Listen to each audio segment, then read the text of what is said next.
അപ്പൊ ഇന്ന് സ്വർഗീയ രാജ്ഞിയുടെ പരിശുദ്ധ കൃപാ ക്വീൻ്റെ മധ്യസ്ഥത്തിൽ നമ്മൾ ഇന്നത്തെ ഈ ശുശ്രൂഷ ചെയ്യുന്നു, സ്വർഗത്തിന് കാഴ്ചവെക്കുന്നു.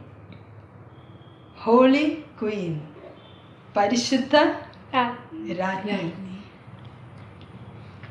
പരിശുദ്ധ രാജ്ഞിയുടെ പ്രത്യേക മധ്യസ്ഥത്തിലും സാന്നിധ്യത്തിലും നമ്മളിപ്പോഴായിരിക്കും. ഇനി അടുത്ത് വരുന്ന കുറച്ച് എപ്പിസോഡുകളുടെ പ്രത്യേകത എന്താ? ആർക്ക് വേണ്ടിയിട്ടാണ്? V R dedicating. ആർക്ക് വേണ്ടിയിട്ടാ? ആർക്ക് വേണ്ടിയിട്ടാ?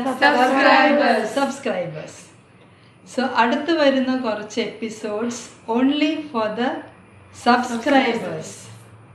ഈ യൂട്യൂബ് ചാനലിൻ്റെ സബ്സ്ക്രൈബേഴ്സിന് വേണ്ടിയുള്ള